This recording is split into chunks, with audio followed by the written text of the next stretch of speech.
In this video, we're going to take a look at the updated version of the Moza Genie app that you can use with the Moza Mini Gimbals.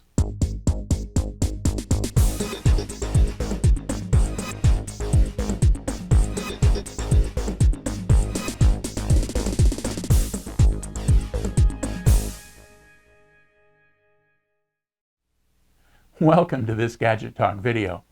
On this channel, we do reviews and how-tos on a variety of gadgets, including photography and videography tools and accessories, as well as some ham radio related topics.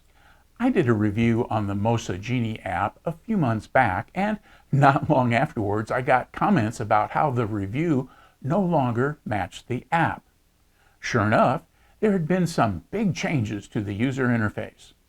In this video, we're going to take a quick tour of the new user interface to help you find the various features and options available through the app.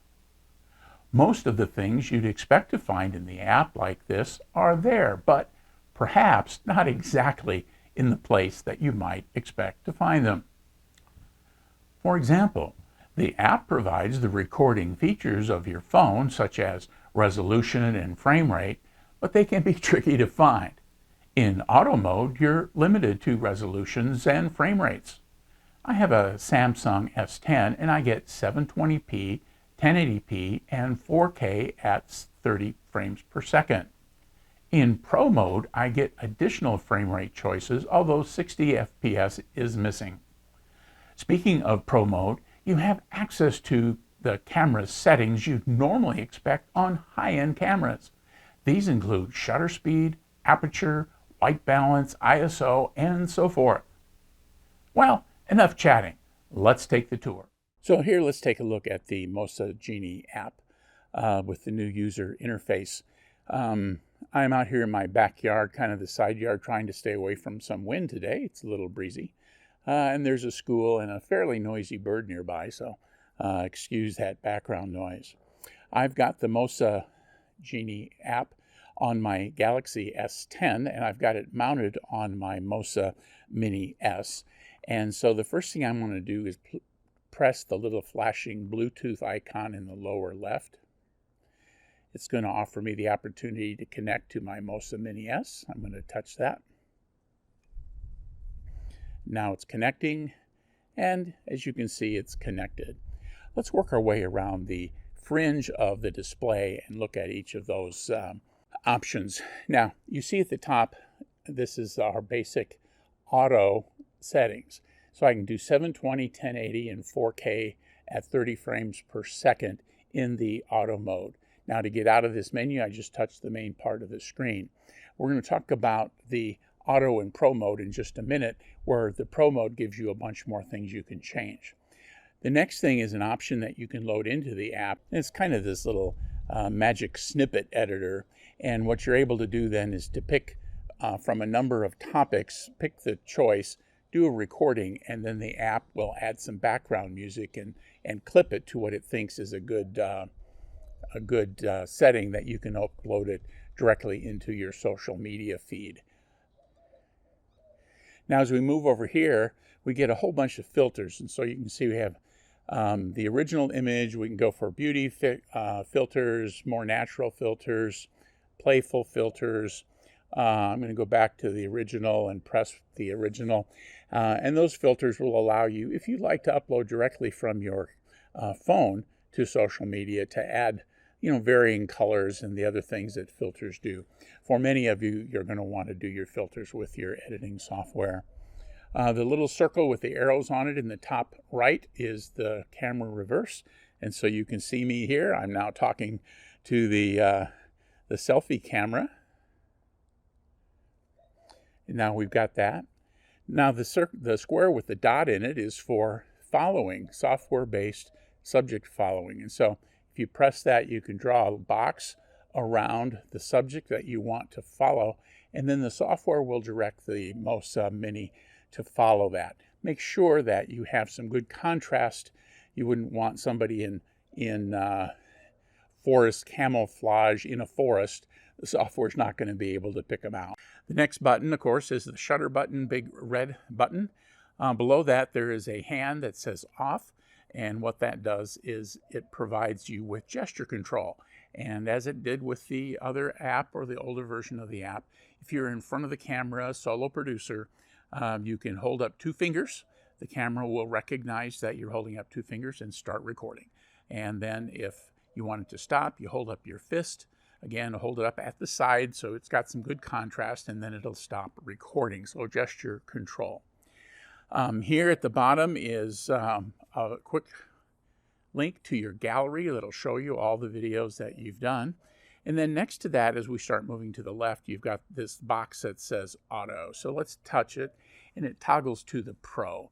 And if you look at the top, you can see there, that gives you a lot more control of your camera. So now, besides those same resolutions, I've got, say, 4K at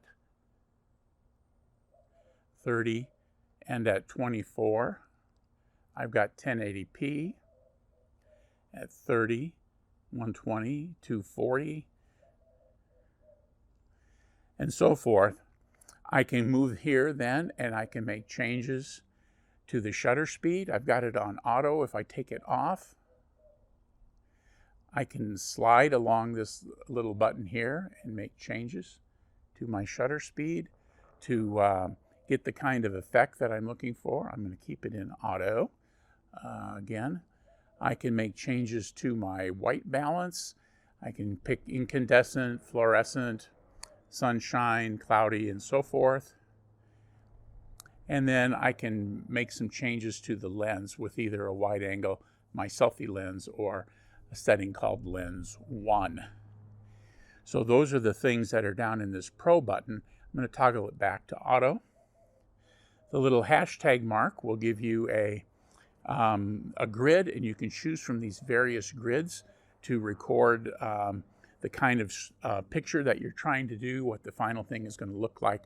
I'm going to leave mine at 16:9. There's the time code in the middle, the amount of zoom that's selected. This little lightning bolt will toggle between off and on, and it'll turn the LED on your phone on if you want to use it for kind of a spotlight. And then quite faded on the lower left is the battery for the phone, the battery for the gimbal, and then the mode that the gimbal is in. And those modes I've described in my Moza Mini S review that you can take a look at. The circle with the dots has a bunch of other controls that you can use. Bluetooth microphone, if your phone takes one, frame dropping. The mirror is kind of cool. If you use the selfie camera, you notice those, that usually means text is backwards, but if you were going to do that, you could click the mirror and it would flip that. So if you were holding a coffee cup or something in front of you, your viewer could read it. It wouldn't be backwards. When we go up, we can turn off all the information around the fringe with this little button with the 2 little arrows in the corners, and that just toggles on and off. We can get some control of our gimbal using that little gimbal icon. And so there you can see we've got the speed at which it can zoom. If you want to run the calibration routine, you can do that from this icon as well.